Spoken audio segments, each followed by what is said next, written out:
Now, from the very beginning, I've been saying I think Top Thrill Dragster is just going to have a spire. Okay, guys, what if they take it up over the photo booth shop, and then they take it down a little bit and straight up here, and then back down almost so that would be like an icebreaker kind of an idea, and then you go forward again. I've very much been considering that as basically the best option. If you can dream it, there's been a rumor out on the internet that's told you that there's been something crazy that's happened. To me, it's an Occam's razor kind of an idea. Like, what is the simplest, best option to be able to keep the tallest ride that is at Cedar Point? And the way to do that is to add a spire to it, to make something that's a rollback. I doubt this video is out before the 1st of August, but I don't know, it might be. Revved up, 3 Vs. That definitely means something. This is what I've thought for a while. It's an up, back, which means it accelerates again, accelerates up again, and then accelerates forward one more time. That would be the 3rd time, right? And then back up and over and done. So 3 Vs for 3 different times of acceleration. Well, I'm not saying I told you so, but thank you guys for joining me in the most exciting location I've ever filmed in at my parents' house. Just kind of right between a crib and a bed, hanging out here. Of course, this news is gonna come while I have my daughter. She's watching a movie right up there, the Barbie movie, and or a Barbie movie, not the new Barbie movie, but just one of the old like animated classics. Can you call it a classic? But we're obviously in a compromised position. We are actually going to Cedar Point tomorrow to just kind of hang out and have a daddy-daughter day there. And this is closer to Cedar Point than my house is. But this breaking news has come in that is really pretty crazy. So I definitely think it's time to talk about this. And I have a couple of hot takes for you, so let's get into it. Now, let me start this all out by saying this could all be fake. It's very possible that this is all fake. It could just be someone within Zamperla who realized that there was just this perfect timing, perfect storm of stuff that was happening where people were attributing Zamperla to this stuff with Cedar Point and with Top Thrill Dragster.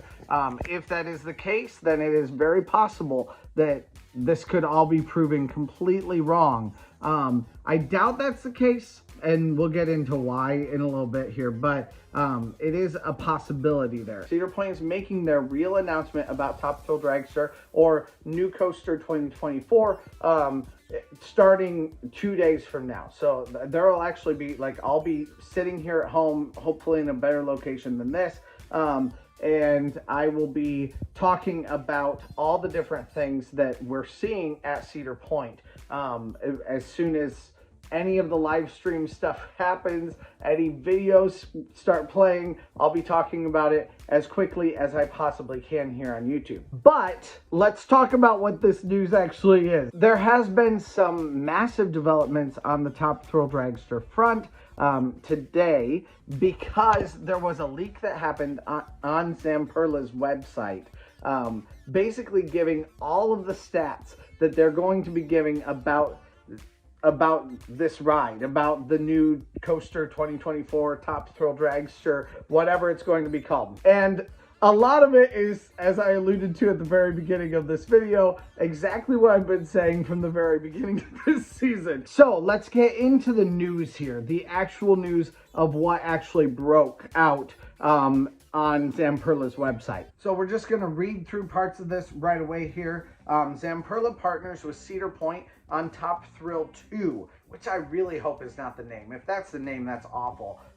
But given the logos and stuff that they already had, I feel like this could very easily be just like a word copy paste kind of thing, just in case anything were to leak through, which this kind of thing is really easy. It happens in the Sims community just constantly. Like a certain creator or developer that sells the games will then say the wrong thing on their website, and they'll release it, a day or two early. And it's because You know, it's pretty easy to just have a slip of a button and oops, I published it. Oh no. As far as that goes, the same thing happens here with this. So it could be very easy that there was just a slip of button and somebody, by user error, ended up just sending this in. That's why I think this is likely a real thing that's going to happen, especially because it is Zamperla.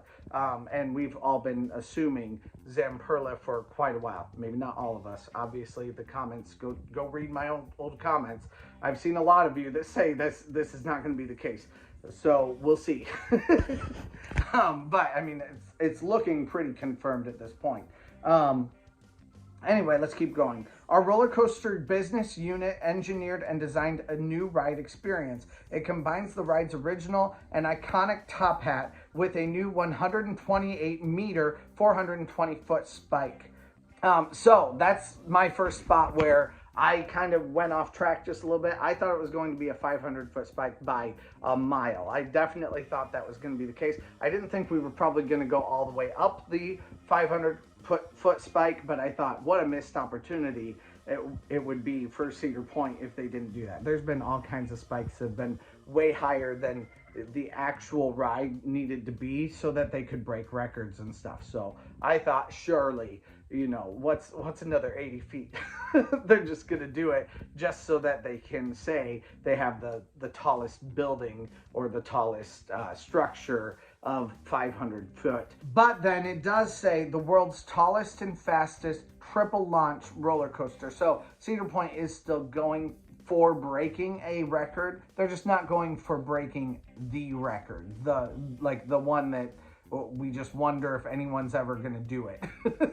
Once again, we have the same name here. Top Thrill 2 is the world's first reimagined strata coaster and the fastest and tallest LSM triple launch coaster. Thanks to the all-new linear synchronous motor, that would be LSM, launch system, riders will experience 3 unique launches.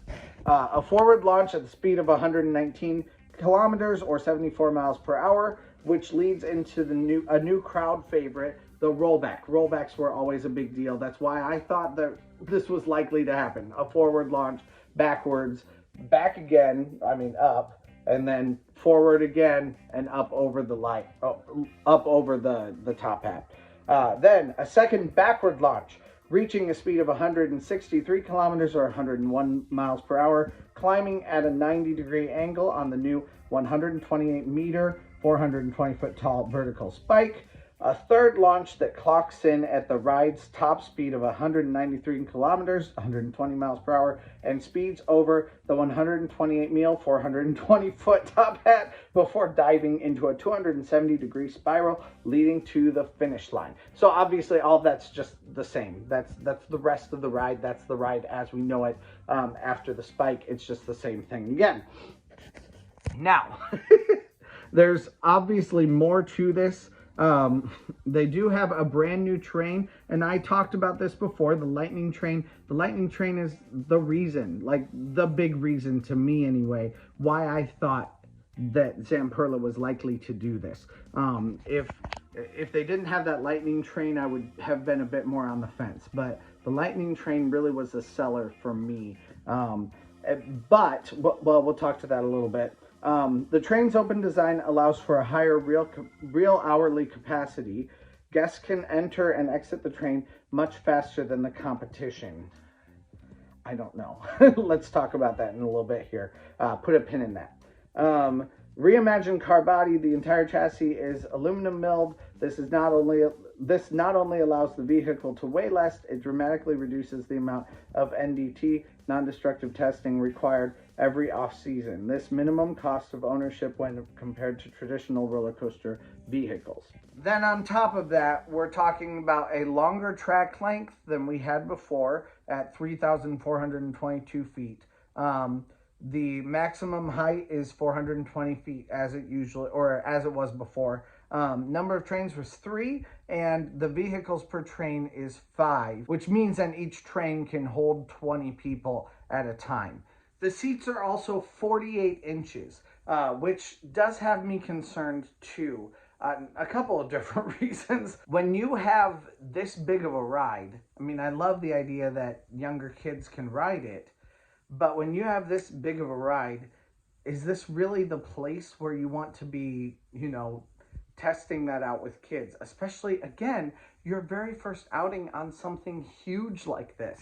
So, anyway, let's talk about my reaction to some of this. Now, there's a couple of different things there that I'm wondering about, especially when it comes to the trains. Are the trains actually going to get people through faster? I really doubt it. I can't imagine there being much of an easier way to get in than those Intamin trains that they had before. Speaking of, I'm disappointed. I do think I would rather see Intamin be on this, especially with their renaissance that they've been having. But like I said, I thought everything was headed toward this direction. I do still feel like this is a cheap out move. I mean, even the discussion that they have there of milling out the trains, it sounds very much like everything's been done to try to cheapen this as much as they possibly can. Like, I don't know about you, but on the tallest coaster in the world, I would rather there be a lot of rigorous testing that's happening all the time. And you know, not having tons of non-destructive testing doesn't mean that they're not still going to be rigorously testing it. It's just, it feels very much like we've been trying to figure out every possible way that we can make this just a little bit cheaper. And from what I've seen on Wild Mouse in particular, Zamperla is really good at cheaping out on rides, making things that are a lot cheaper. Even if you look at the footings of of Wild Mouse, it is just a mess of just a whole bunch of metal, because basically it was an easy to move ride, like a carnival ride that went there, instead of it feeling like an actual really substantial ride like Millennium Force or like RMC rides, or like Top Thrill Dragster has been anyway in the past. So it just worries me that that's the same kind of thing that they may be going for with this ride also. So before, Top Thrill Dragster had 6 trains. And of course it was a very quick loop. I mean, everything that you did, it was just straightforward, go, and while it was moving forward into position, you were loading the next train behind it. So it was always very quick. Even at that, though, they were still stacking them very frequently.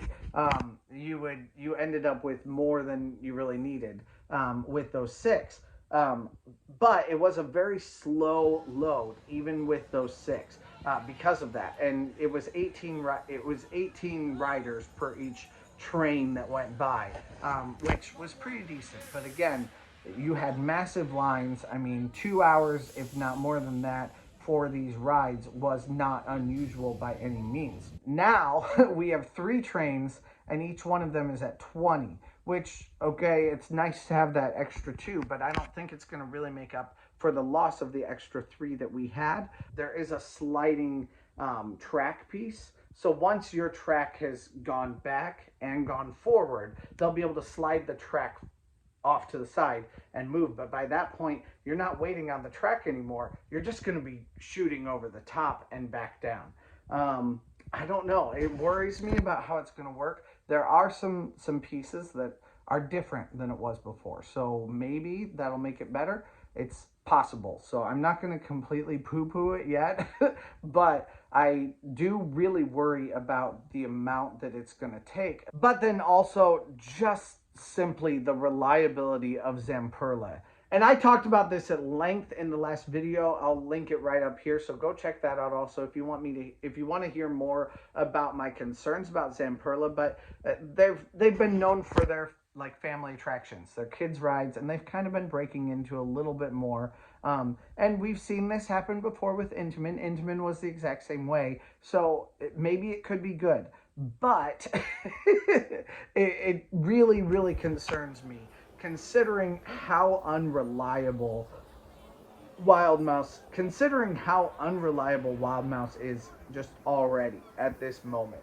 And Wild Mouse is a substantially smaller ride than this is. So how in the world are they going to really effectively pull off one of the biggest coasters in the entire world.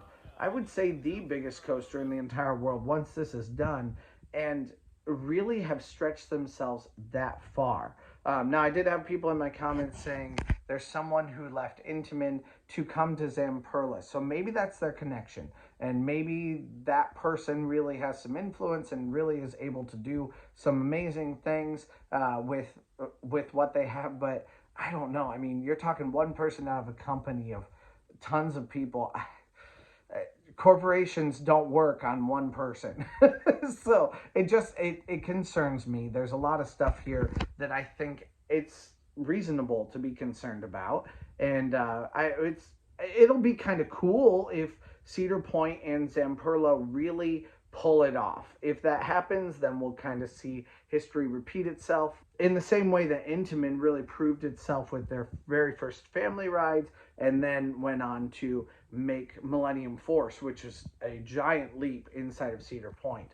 But it'll be interesting to see what they can actually do. Overall, it's basically exactly what I expected. I I didn't really expect anything different than this.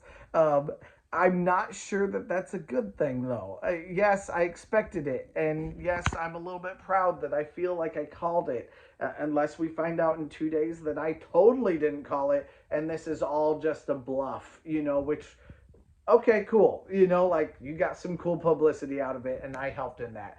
I'm not mad about that at all. I'm not sure that I'm excited about the experience that's actually going to be there. Now, to some degree, that's also because of my own experiences. I am not a big fan of going backwards, and I'm certainly not a big fan of going backwards and straight up in a circle in a twist all the way up 420 degrees. That makes my skin crawl, I'm not gonna lie.